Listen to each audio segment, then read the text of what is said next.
All right, I see everyone's joining. Good afternoon. I hope everyone's doing well. My name's Thomas Sinclair. I graduated from McGill, Bachelor's of Arts back in 2016, and I've been myself part of the McGill Young Alumni, but I haven't been part of that committee for like 2 years now. But the goal is to connect the McGill community and organize events and share knowledge in these unprecedented times.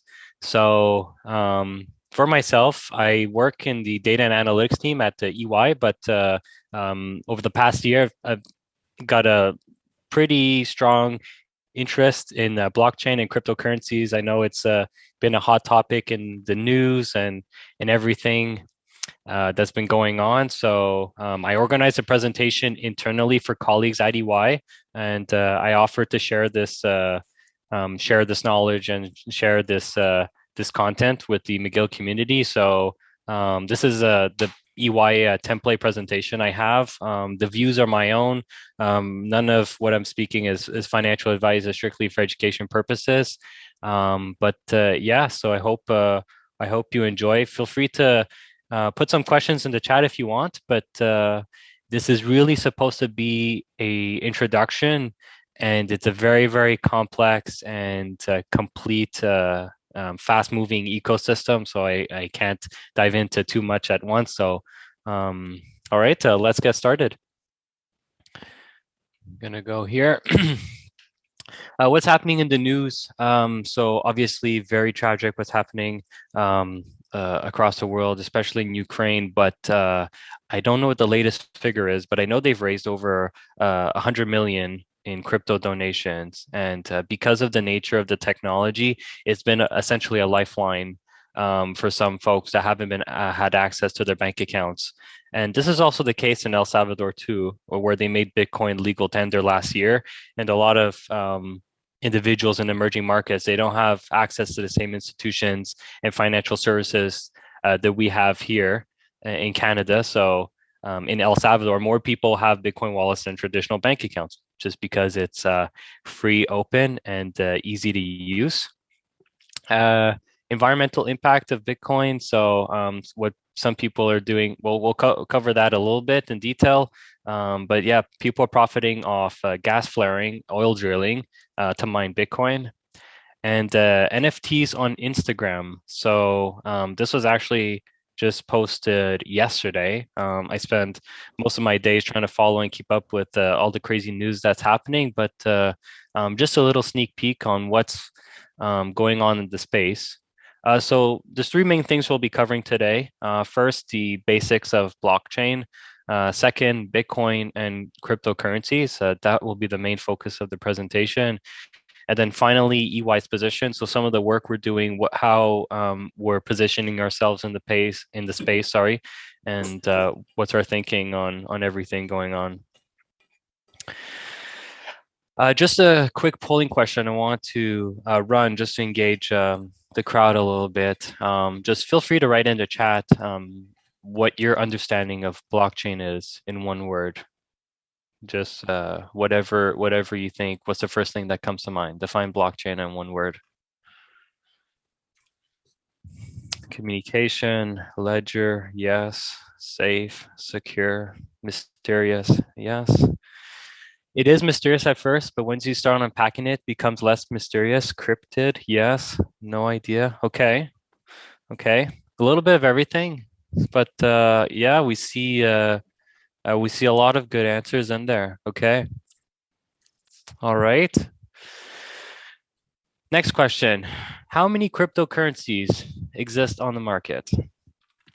Throw in your numbers in there. Hundreds, thousands. Okay. I'm trying to be more specific. 10,000, 5, 100,000. Interesting. Okay. Let's see. Okay. This is a coin. This is my go-to source. 19,408.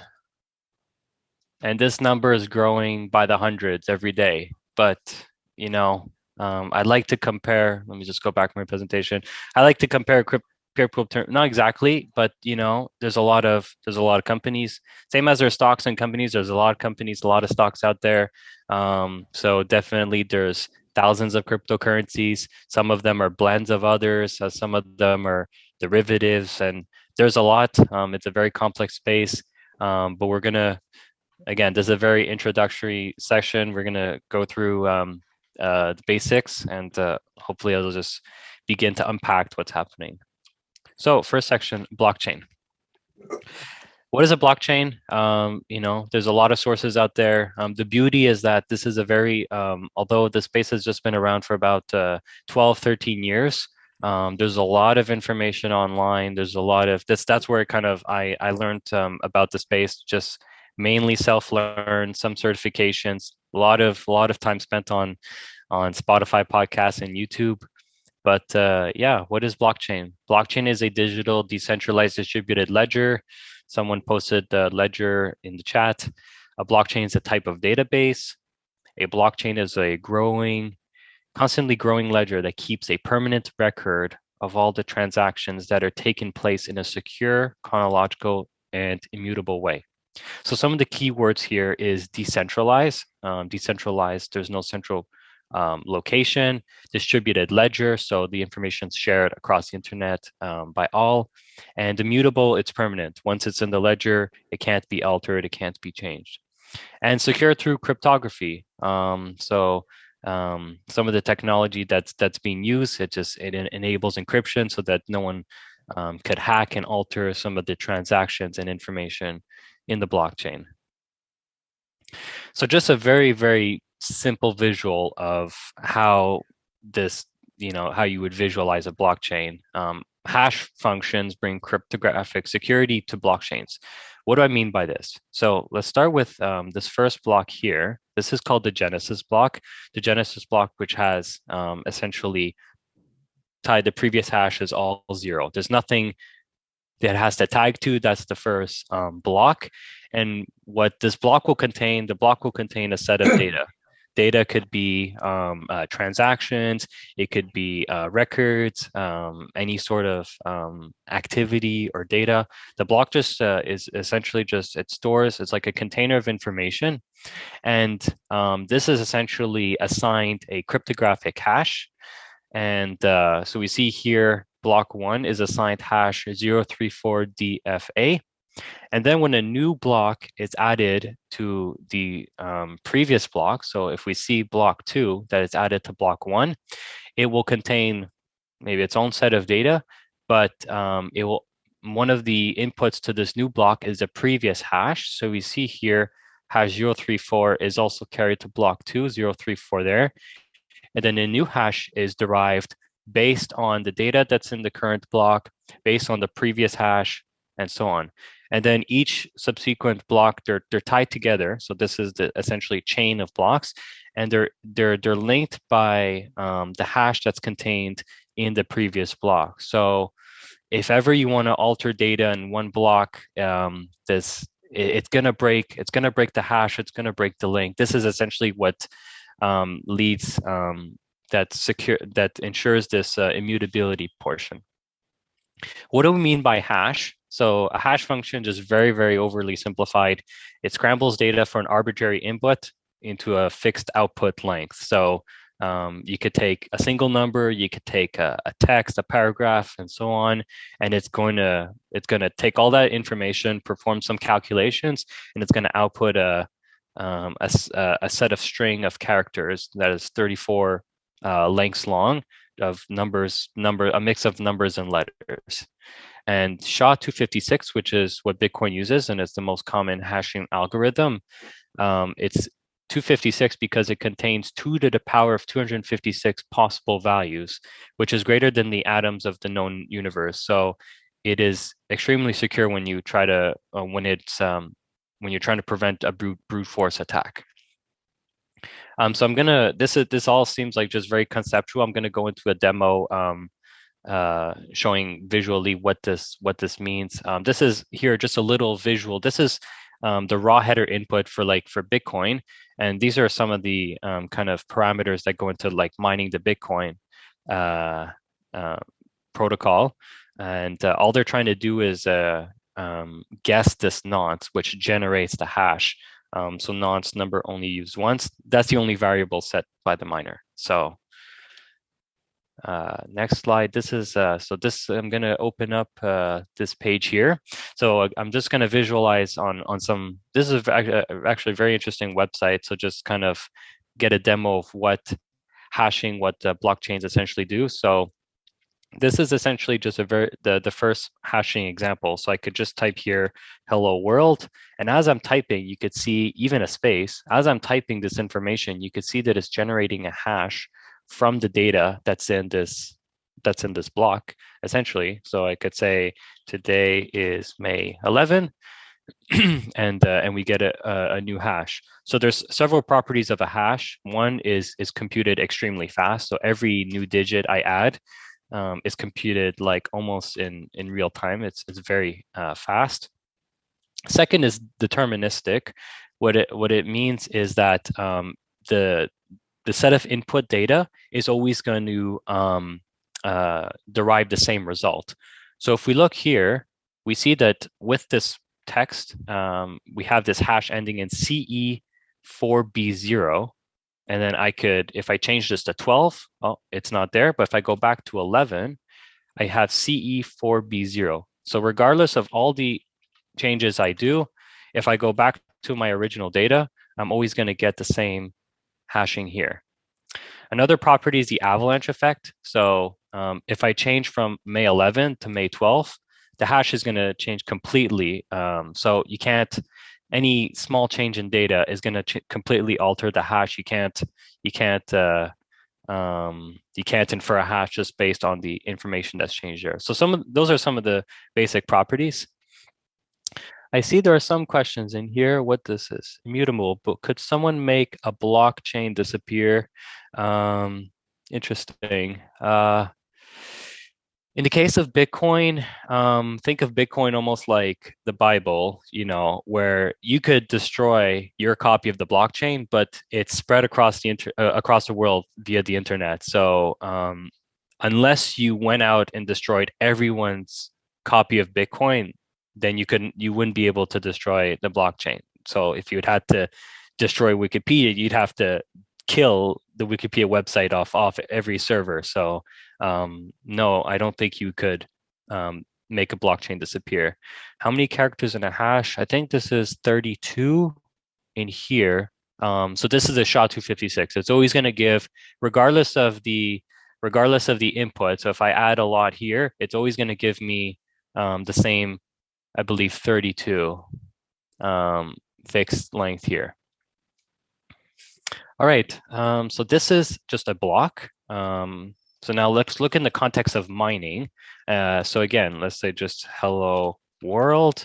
Okay, so I've just added, this is block number 1. I've added some data. And what I want to do is I want to create a hash. I want to mine the data that's in this block. And essentially what I want to do is I want to find the nonce that's going to give me the properties set by the algorithm for a valid hash. So in this case here, a valid hash is one that contains 4 leading zeros. And so you see the nonce is what the hash generated. It went through a bunch of different iterations. It tried different nonces in order to get a hash that met the condition of 4 leading zeros. And so if I add hello world +1, the hash changed. And so I would have to remine, because those new data, I would have to remine this block that would essentially give me a new nonce and a new hash. So I don't entirely remember what the prior values were. But what it's doing is, you see, now we have a completely different nonce. It's a different hash than what we just had, but this satisfies the condition of 4 leading zeros. And this 4 leading zeros is the difficulty that's set by the network. I'm gonna go into more details on that later, but this is the process of just mining Bitcoin. They take a bunch of transactions. They just mine on their end, and then they run through billions and trillions of different values and nonces to generate the hash that sets the parameter set by the network. And then once that parameter is set, once the conditions are met, then they're rewarded in the Bitcoin. In the case of blockchain, so what happens if we essentially, what happens when we essentially break a chain or, alter data? So here we have a set of blocks that are chained together. So you see the previous hash, this is all the zeros, this is the genesis block. Here we have our 4 leading zeros, and this is ending in 97CF. And then block 2 will contain the previous hash of 97CF. And then the hash of this block is 43C19. So all of these blocks are empty. But if I want to, let's say, add $10 to this one, you see the hash of this block changed. And as a result, it altered because the hash chain, the next block had the hash change. And so it altered it essentially broke the chain. So the chain is no longer originally connected. So if I want to kind of change data, I would have to remine the block that where I made the change to. And this is going to give me a new hash.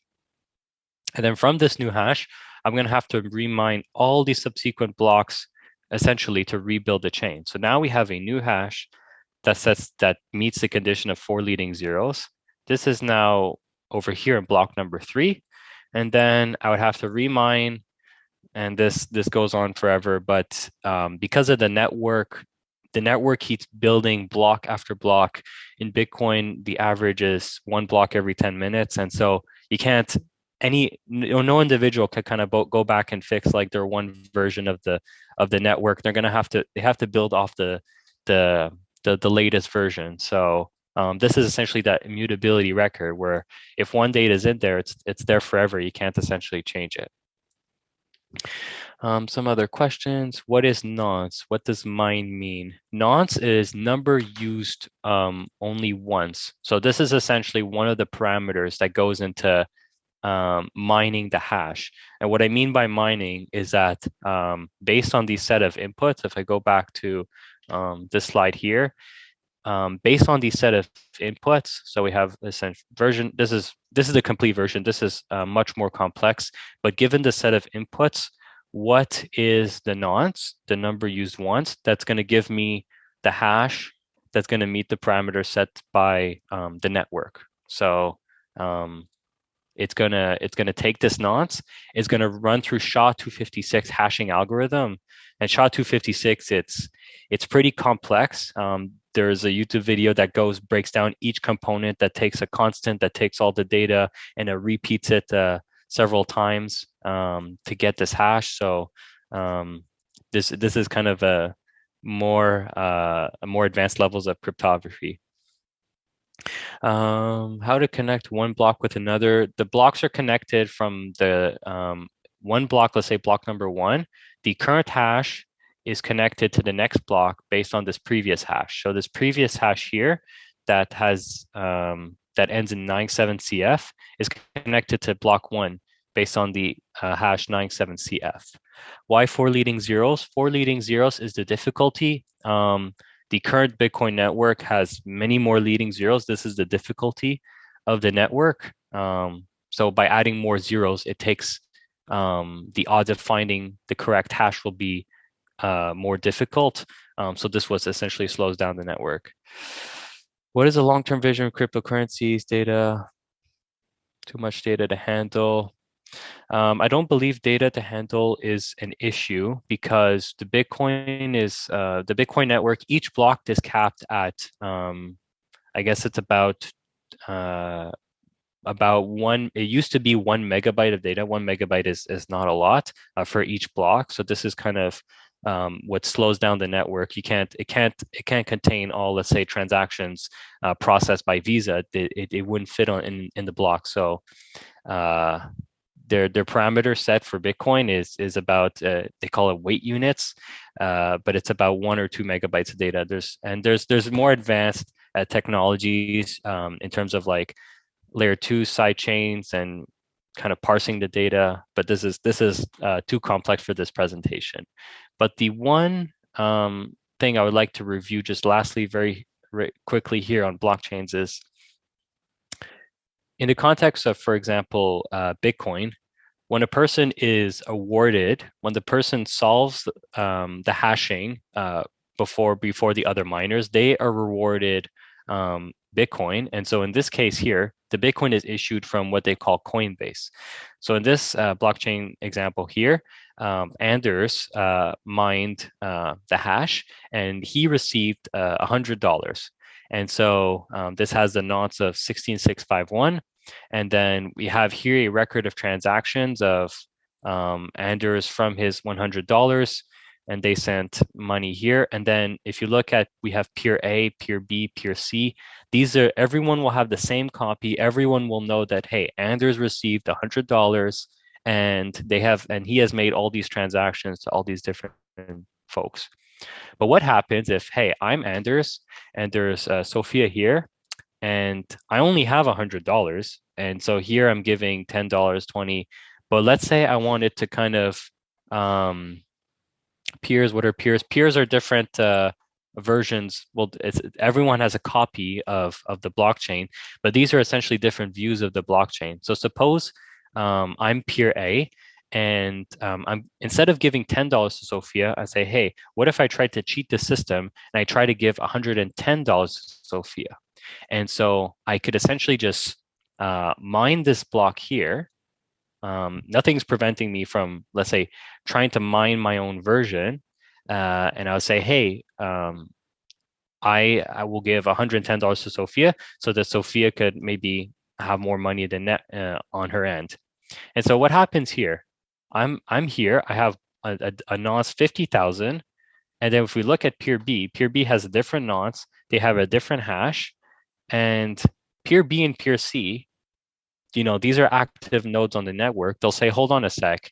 How come Anders is able to give $110 to Sophia? We know that Anders only has $100 because he only received $100 from Coinbase.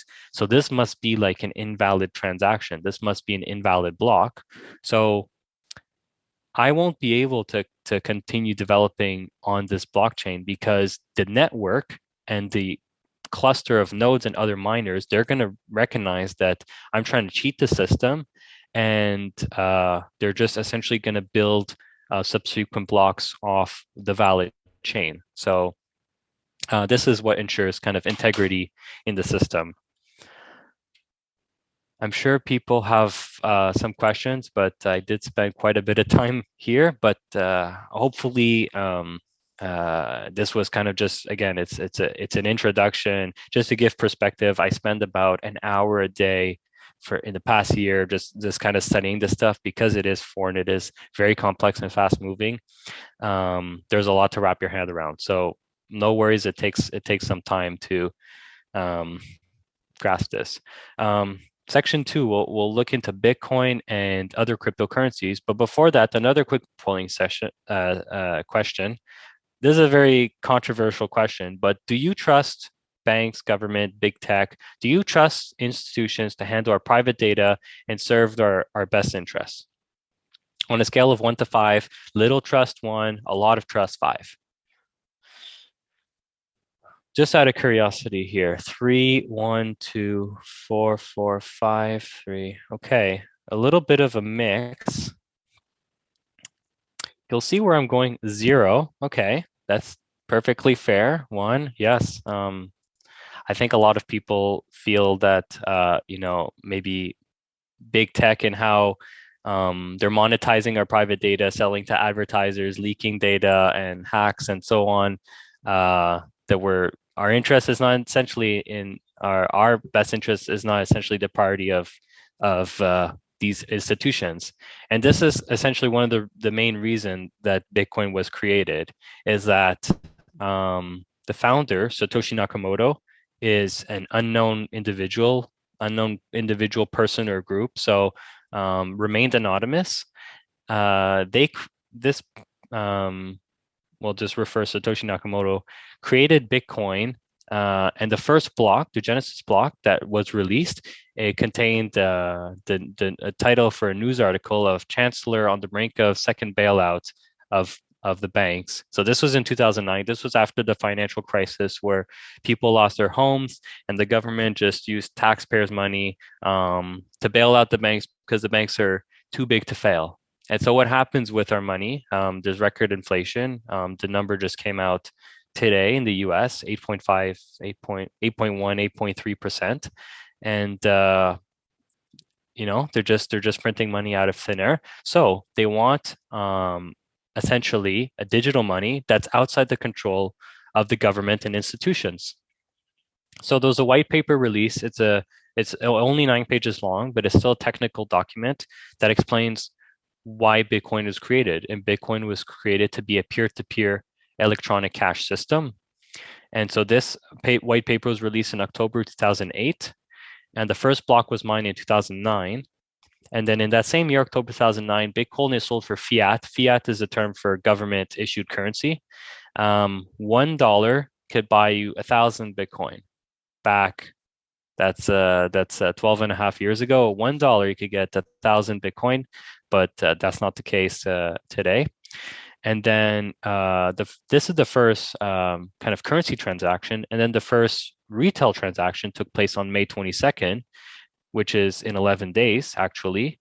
This is known as Pizza Day in the crypto community because this individual, Laszlo, purchased two pizzas that was about $30 for two pizzas for 10,000 Bitcoin, which is known as today the most expensive pizza purchase. December 2010, Satoshi posted publicly online and disappeared. And even the second user, Hal Finney, unfortunately, he passed away a couple years ago. But no one, the point I want to make here is no one controls the Bitcoin network. Even the founder has removed himself from the Bitcoin network. The Bitcoin network, which is the users, the miners, and developers, there is no CEO, there's no leading institution. It's completely decentralized. The simplest way to understand Bitcoin or to explain to someone is that it's just an open monetary network, not controlled by any individual. Any person can participate and purchase and exchange value on the Bitcoin network. It's open. It's for that. Some of the main properties of Bitcoin, the Bitcoin issuance, so block creation is done at roughly every 10 minutes. So this is done by the difficulty of deleting zeros. I'll show that more concretely online. But the issuance is capped at roughly every 10 minutes. That's an average. One single Bitcoin is divisible into 100 million parts called Satoshis. So Bitcoin is thousands of dollars today. You don't have to purchase one Bitcoin. You could purchase a fraction of Bitcoin. You could still today you could use a penny and you could still purchase a couple Satoshis. A block size capped at 4 million weight units. So this is about 2 to 4 megabytes. And so that's essentially that block space limit, for the number of transactions it can contain in the block. Price set by free market. It's essentially just simple supply and demand of why the price moves. The price goes up. There's a lot of demand, little supply for Bitcoin being sold. When the price goes down, there's a lot of sell pressure on the market. So no one's out there to set the price. And open source protocol and updates. So these are Bitcoin improvement proposals, updates to the code. Those are approved by the Bitcoin miners. So the code is online. You could just look at, in the Git repository for the Bitcoin code, and the code is online, and you could verify yourself on some of the parameters, why there's a halving and the issuance, and no one essentially controls the code, but the miners are going to ensure that the right version of the code is kind of executed to mine the blocks. What do I mean by issuance and the halving? So essentially, starting 2009, each 10 minutes, those 50 Bitcoin BTC being issued. And then at every, I think it's 210,000 blocks. So there's one block every 10 minutes, each 210,000 blocks. So this is in roughly every 4 years, the issuance is cut in half. So you could see here that the issuance for Bitcoin cut in half to 25 Bitcoin in 2012.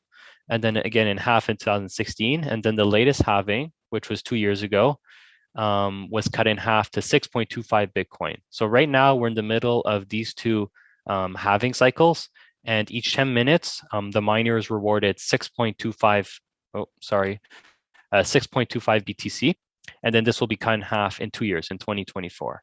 And this is set to continue. So once the number reaches small enough, we won't be referring to it as Bitcoin. We'll be referring to it as sats or satoshis. And so this will continue up until year 2136, where the miners will be racing to mine for one satoshi, and then you can't. This is the smallest divisible part. You can't divide a satoshi by one, so that's where the issuance will essentially stop.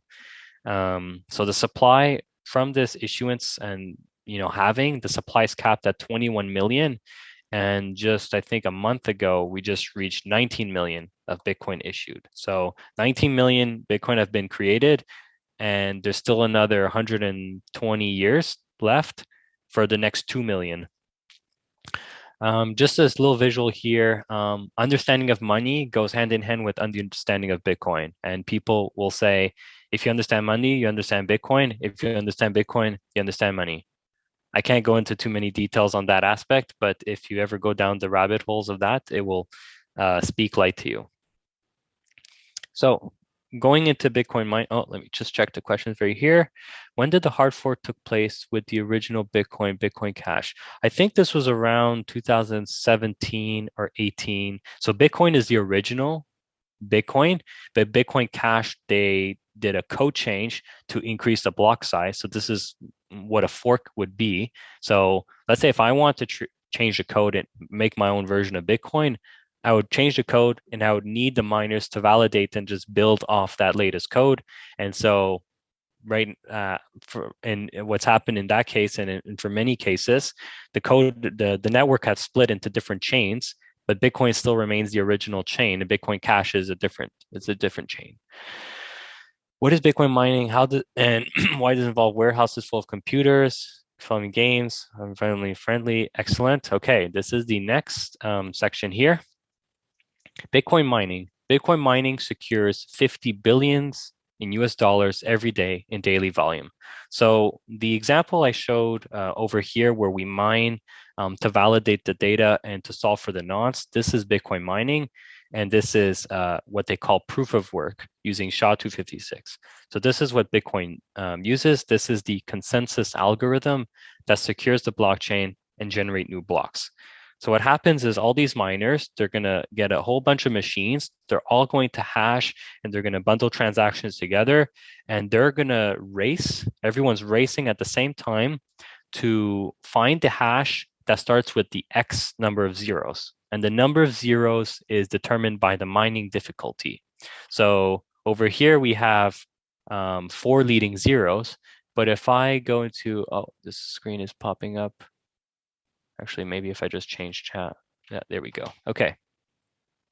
This is essentially the page where I want to kind of lead in my next discussion, but this is essentially the blockchain, blockchain.com. You could see the price of Bitcoin. You could see the estimated hash rate on the network. You could see the transaction volume over the past 24 hours and what's happening. So, and here we see the blocks being created.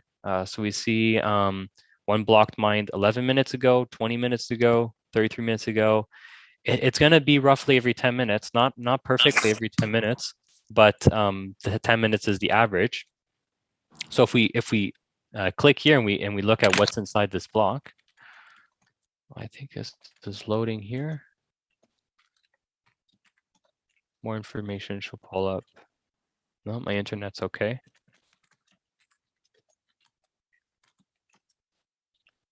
Actually, this is the website that's not responding. Oh, here we go. Okay, block 735935. So it says this block was mined on May 11th at 12:45. So this was 20 minutes ago by unknown. It has 2 confirmations. Oh, I actually clicked the second record. But you see, this is the hash that was generated. So this hash has quite a lot of zeros. The hash is probably a dozen zeros.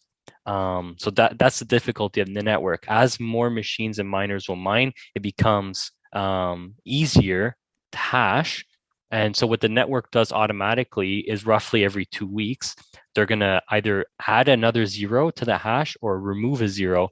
That's going to make the validation harder. So it's very, very difficult to solve for this hash, which is why there's these lots of farms of machines that are going to solve for this hash. And you see right here, this is the timestamp. This is the miner, so it could be an individual person or it could be a pool of miners together. Does everyone has access to the blockchain site? Yes, everyone has access. This is essentially the advantage of blockchain of just kind of distributed information is that no central entity will control the information. It's open for all to validate. And block reward, you see I spoke of this block reward 6.25. And then the fees, every transaction contains the fees. The miner will receive the fees 0.23 BTC. That's the combination of all the fees. And so the miner for validating the block will receive 6.25 plus the fees here. Ça vaut good? Ça vaut what is it? Okay. So why are there a lot of machines? So hashing essentially easy access to energy with a lot of machines will give you more hash rate and a higher odds of solving for BTC. I have a little chart here, but the hashing machines have gotten significantly more efficient over the years. 700, 7,000. So we're looking at 20,000 times more efficient machines that are on the market today versus what was in the past. And this visual over here, evolution of hashing rate. So prior to the exodus of Chinese miners last May, China had the largest market share of Bitcoin hashing miners. They're primarily in China. And then since the ban of Bitcoin mining in China, this has essentially dropped to zero. And then they have fled to Russia, Kazakhstan, and the US. So now the leading country with the most miners is the United States. Why does it require a lot of energy? Because energy is essentially, kinetic energy is essentially that like base commodity that is easily accessible to all individuals. So this is what makes it fair. It doesn't matter which country you're in, doesn't matter how much money you may have. You do require a lot of capital investment, but converting energy into hashes and hashing for the Bitcoin network, this is essentially what sets a level playing field for all entries to participate. I'm running a little behind, so I'm gonna kind of up the pace a little bit. So how do you acquire Bitcoin? So there's different ways you could earn Bitcoin. One, you could mine it. So you would earn it if you solve for the hashing mining. Now there are services and entities that are working with corporations to get part of your salary in Bitcoin. This has been going on for some time now. Not everywhere, but some more crypto native corporations will offer their salaries in crypto directly. You could purchase your Bitcoin on an exchange. So I do that myself. So I just e-transfer to a crypto exchange using Canadian dollars. I just buy Bitcoin or Ethereum or others, and you could do that. Or you could there's different, I put here a screenshot. This is actually a few weeks ago. I'm sure there's more, but there's over 220 ATMs in Montreal where you could just slide in a $20 bill and then it'll give you a QR code with your Bitcoin. But where's Bitcoin stored? Bitcoin is a first use case for self-custody of digital assets. The Bitcoin, when you take Bitcoin off an exchange, when you say you have ownership of Bitcoin, it's in your custody. It's not a bank is not oversigning it for or doing some oversight for you. It's in your custody. But we were looking at the example of like wallets and hashes. So how does the simple example I like to refer to here is a public lockbox. So imagine if you're in like a hallway or train station and you see this set of public lock boxes here. And you could essentially open through this little gate here. You could see in each lockbox how much is inside because it's open on the network. So you could look at all these boxes and you could say how much Bitcoin is in each account. In each account, we have these numbers here. So that's the Bitcoin address. And so if I go back over here, I could say this block was mined on May 11th by unknown. So if I could, and I say the block reward went to this address. So this individual that solved the block, I could look at this address. Actually, I should have clicked this earlier because it's going to load. But nothing's stopping anyone from seeing, how much people own. But you don't know which account is tied to which individual because it's all encrypted, and there's no name tied to each account. You also don't know if like a account, if it's a kind of group account, if it's held by multiple people, if one individual holds different accounts. Yeah, this is loading up, but let me just go back right here. So nothing's preventing you or myself to look at how much Bitcoin balance is held in every account. But what gives the user access to their lockbox is the private key, which is essentially a long we'll call it like a long pin. So the person who could open this lockbox is the person who has the code to like access the account. This is actually still loading here. But this is where essentially crypto wallets, which is different from like a bank account, let's say. So if we look at different ways of storing Bitcoin, there's either the crypto exchange or a third-party custody. So someone will hold the funds for you. So that's one way of storing Bitcoin. But the more common ways by the industry is to store it in a wallet. But the Bitcoin is not essentially stored in a wallet. The PIN, so this PIN, the key to access the Bitcoin, that's what's stored in a wallet. So what do I mean by that? If I go back here, right, okay, so this is the address. So this I want to show you. This address here, 1B9SZV, I don't know who it belongs to, but it says, this address has transacted 6,894 times on Bitcoin blockchain and has received 41,000 Bitcoin, which is about 1.2 billion. So that's okay. So that's information. But whoever owns this address, the person who owns the private keys is essentially which we call a seed phrase. It's a string of like, let's say, random words.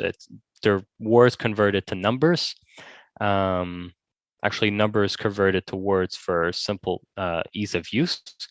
But the person who has access to this PIN will have access to this address and will have the funds. Different ways of storing Bitcoin. Lightning Network. So I said that there was a cap of 1 megabyte, 2 megabytes for storing the transactions, but how can the network grow if it could only sustain such a small number of transactions? So that's essentially the problem. One of the problems of Bitcoin is that it's expensive to use, so it could only process 7 transactions per 7. So the fees are high if a lot of people want to use a network at the same time, and it's slow. And because the blocks are only validated every 10 minutes. So if I send money, so if I send BTC to my mother, I need a miner to validate the transactions, and it needs to be included in the block, which happens only every 10 minutes. This is where the Lightning Network, which is a layer 2, is essentially kind of on top of the Bitcoin network. This is what this aims to solve. So the simple analogy of a Lightning Network is like a bar tab. So you don't want to, when I refer to a bar tab, when you go a bar or club and you instead of paying for the appetizers, the first round, second round, and paying each drink, that would take a lot of time and it would be slow. So what happens is a bar tab just kind of consolidates all transactions together, and you could just make the payment at once. So this is what the Lightning Network does. It will just batch transactions together, so you could pay it really fast and for pennies of fees. So if if people have experience on sending money overseas that takes days and huge fees, well, this solves that. So Bitcoin, it's not going to take days. It'll take 10 minutes. But the Lightning Network, it'll take seconds. and pennies in fees. Pennies, I mean like a penny or two to send $1 billion in BTC. So mining essentially game competition, and prize is Bitcoin's a prize. Bitcoin's a prize reward, but it's not. It's less a game. It's more securing the monetary network, which is being quite actively used by individuals. How do you cope with volatility? Not giving price estimates, but volatility is one of the uh, features of Bitcoin where you get, let me go back to this slide here, where you get essentially these parabolic run-ups. So this is a log chart of the Bitcoin price where essentially it was 10 cents per Bitcoin, but now it's rough, oscillating around 35,000, 40,000 these days. But this, volatility just kind of diminishes over time. How do I spend it? How do I make a purchase with it? There's a lot of things you could purchase with Bitcoin, but as merchants will adapt to the technology, you'll be able to make some payments in Bitcoin.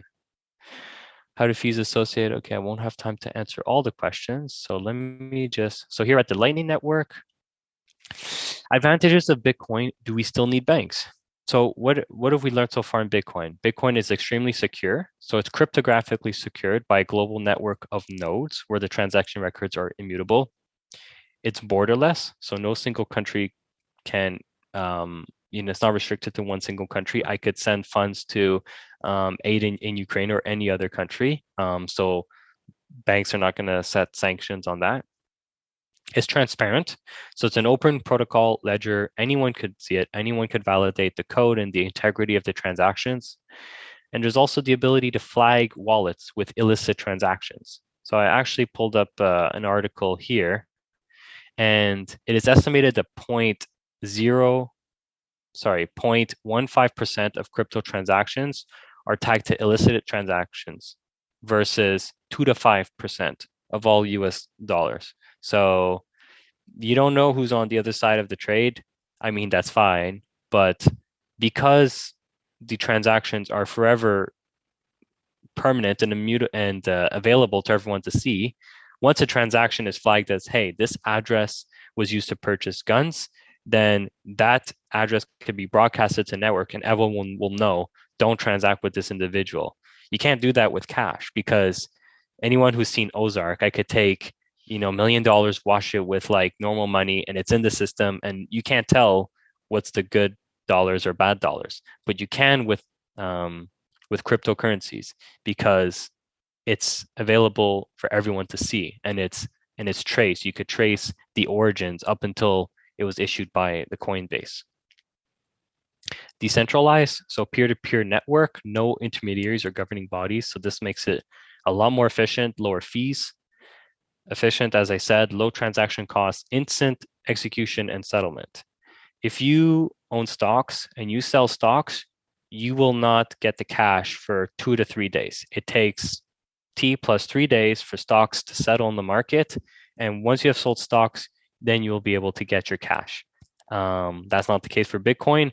If you sell your Bitcoin, it takes 10 minutes for settlement and you'll get the money right away. And it's traded 24/7. There's no stock market trading hours. And ownership, you own your assets via your private keys. So if you host the Bitcoin on a wallet, you're not trusting a custodian with your funds. They're in your possession, they're in your control. Bitcoin mining is very good for the environment. I'm passionate about cryptocurrencies. I'm passionate about the environment. So this space of cryptocurrencies and environmental impact, this is what I spend a lot of my time on. So let me break down some of the numbers for you. 0.14% of global energy is consumed by Bitcoin mining. Is that a lot? Sure, relatively speaking, not so much. It's still larger to many countries, but one interesting fact I'd like to throw is that up until last year, Christmas lights, holiday lights across the world consumed more energy than Bitcoin mining. So do you want to prioritize Christmas lights or an open monetary network that's free and accessible for all to use? We're putting things into perspective. 58% of global Bitcoin mining uses renewable energy versus the US default energy mix at 21%. It's a difficult business mining Bitcoin because you have to pay for energy use and the hardware. So the miners are incentivized to use cheap energy, so they could get the greatest return on their Bitcoin mining, and that tends to be renewable energy. Bitcoin mining has been used to reduce gas flaring and venting that by diverting natural gas that would otherwise be burnt off into generators. So I'm not an engineer, but this is essentially just a natural process in oil and gas where any excess oil and gas is shot out in the atmosphere and it's very polluting. So methane is shot out. That's 80 times more pollutant than CO2. But if they don't convert that methane to CO2, that's a lot of pollutants. So the first article I shared was people are essentially, and now big companies are taking this, Chevron, ExxonMobil, they're taking all this gas flaring that they would have essentially lost in the atmosphere, and they're converting that energy into Bitcoin mining. So they're monetizing the energy. It's making the grid more efficient. Transactions don't equate energy usage. So as a network grows, as there's more people using Bitcoin mining, it doesn't create more pollutants. That's the opposite of technologies. If you have more streamers on Netflix and you have more users on Facebook, those will require more data centers to process the data. But because Bitcoin mining is capped at, the 1 megabyte, and transactions are being bundled in the Lightning Network, it doesn't lead to more energy consumption. But the reason there's so many miners is that they're competing for the issuance. So more miners is more more demand for the BTC issuance. But as the Bitcoin network grows, it doesn't equate to more energy. The simple analogy to Bitcoin mining is comparing it to data centers. So Amazon, Google, Microsoft, all these data centers require a lot of energy, which that's not being disclosed. This is disclosed, how much Bitcoin mining is consuming, but Amazon, Google, Microsoft, Facebook, Netflix, how much do their data centers consume energy, and is it clean energy? There needs to be better transparency on that. Why is Bitcoin mining necessary at all? Bitcoin mining, more miners add security to the network, as reduces odds of 51% attack. So if I'm an individual and I want to just mine Bitcoin, if there's only one of me to secure the network, then I essentially have governance and I can control which transactions are approved and which transactions will not be approved by the network. So more miners ensures that the network is more secure. Ensures that the network is more decentralized and essentially makes it safer for individuals to use. So I know that no one's going to create false dollars or approve transactions from like fraudulent activity. So if there was no Bitcoin mining, would we be using less energy and polluting less?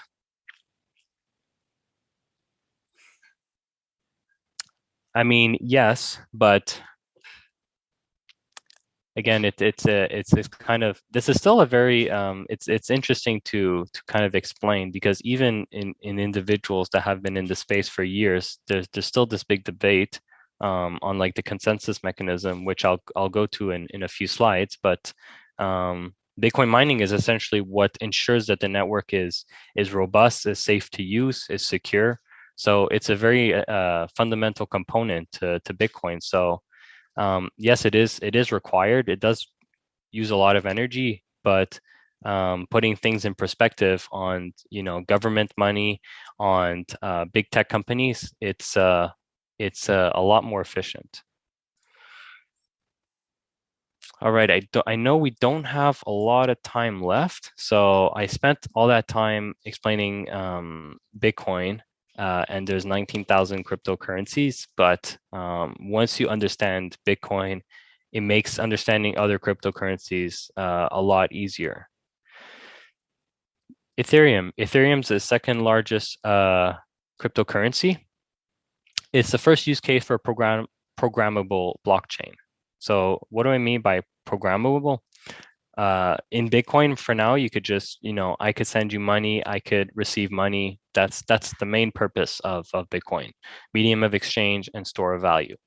But on Ethereum, there's applications that are being developed on Ethereum through contract accounts. So there'll be code in these contracts, which they call smart contracts, and it's essentially a way to just automate that transactions process. Again, removing that middleman or intermediary. Just looking over here on the little chart of Ethereum's history. So Ethereum, a white paper. Every cryptocurrency starts with a white paper. Ethereum's was released in 2013. In July 2014, you could purchase some Ether. And then the Genesis block, the first block, was issued on July 2015. And then in July 2016, there was a split. This is where I mentioned about the forking, the split, where the code was changed. So now there's Ethereum Classic, and there's the main Ethereum chain. This happened in July 2016, where the network was hacked, but some individuals wanted to fix the hack, and other individuals said, "Oh no, it's immutable. The hack should be remained unchanged." So then the code split. There's a lot of interesting things going on now with Ethereum because Ethereum also uses miners. It does what's called proof of work. So Ethereum is using miners, but later this year, estimated in Q3, it's going to what they call a merge. It's going to transition from proof of work to proof of stake. Proof of stake is a different consensus mechanism. So what is essentially proof of stake? It's an alternative to proof of work. It's not a replacement, but this is what most cryptocurrencies run on. So proof of stake is a pseudo-random election process to select the next validator. So proof of work, all the miners are running at the same time, and the first person to solve the hash will validate the block and receive the reward. But in proof of stake, a validator is elected based on the amount of tokens they have, based on the amount of time they've been staking, and some randomization factors. So only one validator will run at once, which makes it a lot more efficient because not everyone's running at the same time. So what happens here is that the tokens are staked and locked. So I need some, instead of investing in a hardware, I'm going to invest in the token. I'm going to lock it in the network so it cannot be spent. And then as I'm validating transactions, if I validate correctly, then I'm going to receive the staking rewards and transaction fees. Similar to the Bitcoin, you receive the Bitcoin reward and the transaction fees. But if I'm caught validating fraudulent transactions, again, there's independent nodes and market participants that are validating each other on the transactions that are being processed. If I'm caught cheating, then my staking value is slashed. So the tokens I locked in the network to be selected as a validator, if I get caught, then that's going to be removed from my wealth and they're lost forever. And then I lose rights to participate in the future. Those are the basics of proof of stake. So comparing proof of work, Bitcoin, to proof of stake, which other cryptocurrencies use, Bitcoin uses expensive hardware. You need a mine for the Bitcoin. It consumes a lot of energy, whereas in proof of stake, it is estimated to be 99.95% more energy efficient because not everyone's running at the same time. It doesn't require hardware, so it allows, I don't need to set up a miner. I could just stake tokens. I could just buy the tokens and stake them, and anyone could participate. Stronger immunity to centralization. So there's pros and cons to both, but so this is essentially the main issues with proof of work and why Ethereum, for example, is switching to proof of stake. Applications of smart contracts. Smart contracts are essentially the emergence of new economies. So anything from DeFi, decentralized finance, non-fungible tokens, NFTs, and DAOs. These are all new use cases to the cryptocurrency and Ethereum. So I'm not going to go into each of these ones in detail, but there's new economies. There's a lot of development that's happening in the space, which leads to a lot of individuals putting money in. Don't have time for this demo, but this one I'll skip as well. 19,000, over 19,000 cryptocurrencies and counting. By the end of the year, we're probably going to be at 21 or 22,000. So where to start in all of this? I spent the most of my time explaining Bitcoin and Ethereum for a reason, because Bitcoin's market dominance is 41.5% of the total market cap. So this was a screenshot yesterday. So the cryptocurrency market cap is 1.8 trillion. $1.8 trillion, is that a lot? Gold is sitting at about 11 trillion. Stocks are sitting at about 100 trillion. So bonds are sitting at over 100 trillion. So there's a big addressable market. This is a completely new asset class. So 1.8 trillion is a fraction. It's not a lot at all. So Bitcoin 41%, Ethereum 20%. So the remainder 40% is comprised of all these 19,000 tokens and what we call Web3. Web3 is the kind of new version of the internet. Web2, which is kind of the application layer of Facebook, Google, Amazon. Web3 is this new ecosystem, and you'll see tokens that are part of their little niche of ecosystem, whether it's data storage, whether it's virtual world. So you'll see like decentralized, the metaverse and so on. This is not Facebook Meta. This is different. Move to earn, play to earn, and so on. So there's a lot of things to consider when you're studying cryptocurrencies. Look at the white paper. Look at the consensus mechanism, whether they use proof of work or proof of stake. The tokenomics. So we know Bitcoin supply cap is 21 million. Ethereum doesn't have a supply cap, but it has a burn mechanism. So as a network of Ethereum is used more, the tokens are burned. So it's removing supply. Wallets and transactions, community and governance. And the main, I'd say, kind of feature or topic that people want to focus on when comparing cryptocurrencies is this blockchain trilemma. So the kind of how good is a cryptocurrency at being secure, decentralized, and scalable? And so the trilemma is really like you could only really fit two of that criteria. So Bitcoin is secure and decentralized. It's not very scalable, but with the Lightning Network, it is scalable. You may see some other faster chains like Solana, which is secure and scalable, but it's not very decentralized. That's like a Visa. Visa is secure and scalable, but it's not decentralized. It'll have a central location of servers. So those are some of the things to consider. Okay. Help me out here. We went over by about 5 minutes. I don't need to cover this last section. I could use the remaining time to answer some of the questions, but is money made with Bitcoin tax-free? No. If you make money through Bitcoin mining, you have to declare that as income. If you trade cryptocurrencies, this is either capital gain or business income, depending on how you use it. But they have funds available through your TFSA that you could just trade the fund, not the exact coin. That would be tax-free. Anything through either RSP or TFSA.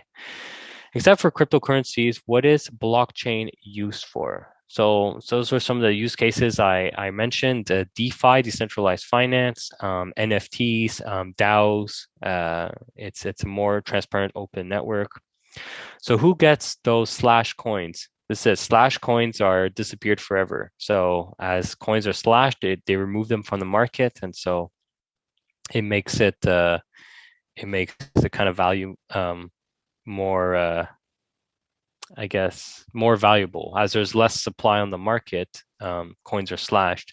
It's more valuable for the other token holders. Make the slides available. Yes. What are the best according to you?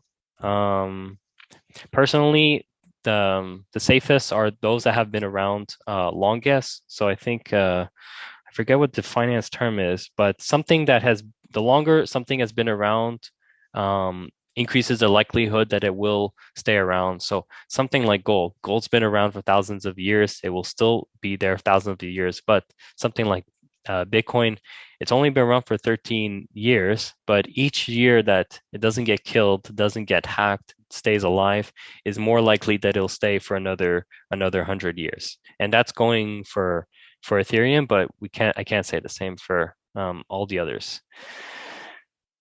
Okay, I think I got through most of the questions. All right, I only have 3 slides left. What's EY's position on cryptocurrencies and blockchain? And it's right here in the title, why settle for the moon when there are new galaxies to explore? I think, we're reinventing the internet. We're reinventing new economies, new ways to communicate, new ways to transfer value. We have a conference, online conference, that's next week, actually. But we are very innovative in the space, and there's a lot of development going on. So there's 3 main positions that EY has on blockchains. One, public blockchains over private blockchains. So blockchain is just a technology, and IBM has created an internal private blockchain technology. But the issue with private blockchains is that it's permissioned, it's not open, it's controlled by the creator of the blockchain. You can't leverage open source. It's not open and free for everyone to use. It's kind of controlled. And essentially, this is just another database. So this is why EY does a lot of development on Ethereum. And it's our belief that Ethereum will be the dominant public blockchain platform. So Ethereum currently has over 95% of all NFT sales, over 70% of all DeFi capital, and 3 times more developers than any other ecosystem. I follow a lot of reports and insights that people are sharing. And in 2021, those 4,000 monthly active developers on Ethereum, which is 42% more than what it was in the prior year. So there's a lot of money and a lot of talent moving into space, and it seems to be just one direction. People going into Web3 and crypto, they don't go back to working for banks or big tech. It's a very vibrant and emerging space. And in addition, Web 3.0, what do I mean by Web 3.0? Is a tokenization in the Internet of Value. You can't own TCP, IP, HTTP, like the internet. No one can control or own a piece of the internet. You have to own the applications that are built on the internet. So the earliest examples of people owning the internet were people buying domain names like www.voice.com or hello.com, hi, and so on. That was the early days of owning the internet. But right now, the only way to own the internet would be owning the application layers that are using the internet, like Google, Facebook, Amazon. But that's not really owning the internet. You're just owning a company that's building on the internet. So the difference with cryptocurrencies is that you actually have ownership in the protocol. So when you own Bitcoin, you own Ethereum, you own the money, the currencies that's being used in these networks and applications built on top of it. This essentially, that gives you ownership in essentially the utility of the token and the technology. And this is bringing an emergence of a whole new set of markets and assets. So there's social tokens, gaming assets, digital arts. Again, way too much to kind of go in detail here, but there's a lot going on in the space. Some of our product offerings, we're doing a lot of smart contracts. So we're converting physical contracts and taking physical assets and turning them into digital assets and tokens and enabling payments through smart contracts. We audit one of the first Bitcoin and Ethereum funds in Canada. This zero knowledge proofs, I haven't had the time to go over that, but we're developing a technology to mask private information on the blockchain so that businesses can transaction. They don't have to reveal information to their competitors. because it's open and everyone can see what everyone's doing through just the hashes. We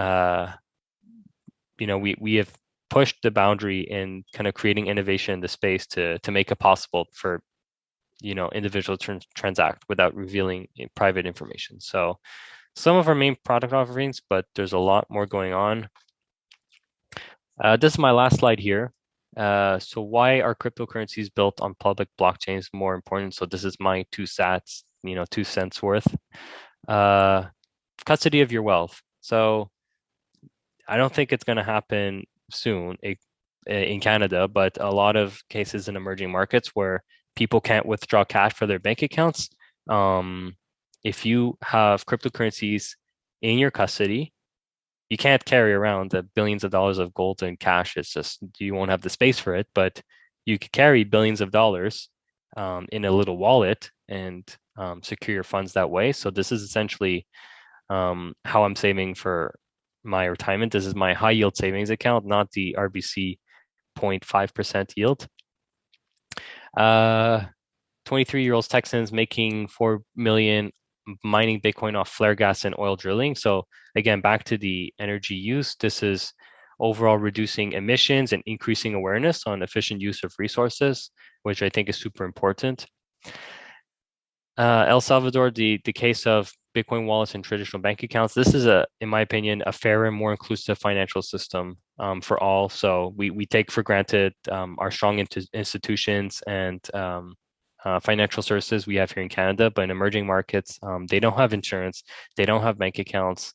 Their governments are stealing funds, shutting down the banks. So this is why cryptocurrencies are so important, and why the use of cryptocurrencies is greater in emerging markets, because they need this more than here in Canada, for example. New economies, so play to earn. So you could sell your digital assets, but they're in your custody. And lastly, this is the fastest technological adoption in history. So the internet grew at about 76% a year and then 47% a year, but crypto users are growing at over 130% a year every year. And it's estimated to reach about 1 billion users in 4 years. So it's a very vibrant space with a lot of adoption. And we're essentially just scratching the surface. Although things have been around for some time, and Bitcoin's price has moved up thousands of percent, there's still a lot to come. So unfortunately I can't cover everything in this session, but I hope this gave everyone a brief intro on the space. And I just kind of look for things online, but if anyone has questions on resources and other topics, just feel free to reach out, and I could share that with you. Are there any other questions?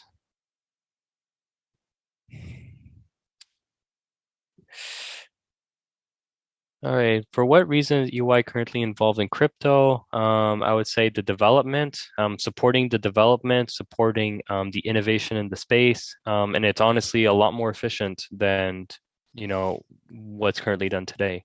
When I pay my groceries with Visa, Visa is just a payment processor. They don't actually move funds. The existing legacy system is extremely inefficient and unfair to users. So this is why we're innovating in this space. Creation of CBDCs, that's an interesting topic. Replacing banking system. The banking system should not replace, but improve. Doesn't all the speculation with Bitcoin take away the whole premise of using Bitcoin for transaction? Oh, slides are coming down. If it keeps changing value, how is that better than $1 when I know $1 will be worth $1 tomorrow? Well, the reality is your dollar today is not worth $1 tomorrow. Your dollar today is worth like 92 cents tomorrow because of inflation. So your dollar remains $1 tomorrow in nominal terms, but in real terms, you're losing purchasing power through inflation. And inflation is as the highest it's ever been in the past 30, 40 years. So Bitcoin, yes, it is very volatile, but that essentially preserves your purchasing power for generations to come. So if I want to give my grandchildren wealth, I'm not going to give them $1 million. It's going to end up being 500,000 in 20 years. But if I give them $1 million in Bitcoin, where's it going to be in 20 years? We'll find out. Any more questions? Basics, Bitcoin, crypto, NFTs, so much information, too much to digest. Yes, there is too much to digest. This is why I spent, no joke, an hour a day for a year, because it goes against everything I've learned in school and what we're kind of used to. But I think it's worth it, being aware of new technologies, money, for example, and history and governments and so on. But yeah, just very, if you have the time, if you have the interest, I think it's worth it. Resources for continuing learning about mining. Share how to attend the summit. I don't actually have that information for the summit. Maybe if I looked it up here, I could share the link. Name 2-3 sites to use, read. Actually, let me pull up. I thought of putting like a dump of resources in the chat. Let me pull up, because I did this for some friends too. I'll put a big dump of like my resources in the chat. Just give me a second, because people will focus on, for example, just Bitcoin, and then there's people with like a technology lens, and then there's people with like greater economy lens. So actually, let me just look for this right now. Give me a second.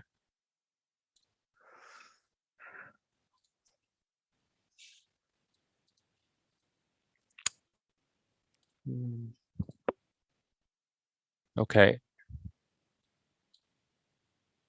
Okay, I have it here.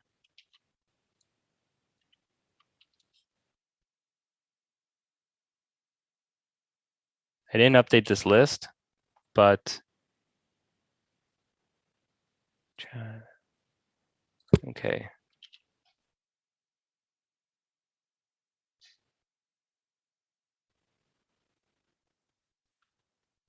Oh yeah, good point. Let me go there.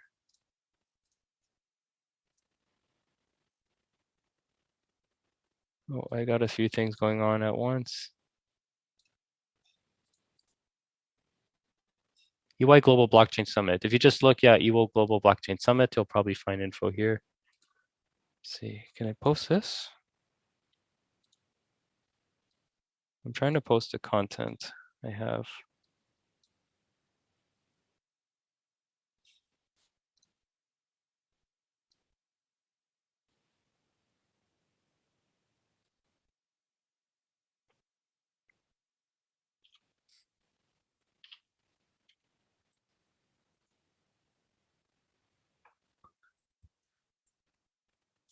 Okay, I think, let me put that. Okay. Oh, it didn't get all copied. I think there was a limit. Let's see. Why I'm worried that like maybe you'll, yeah, no, there's like hyperlinks aren't working. Okay.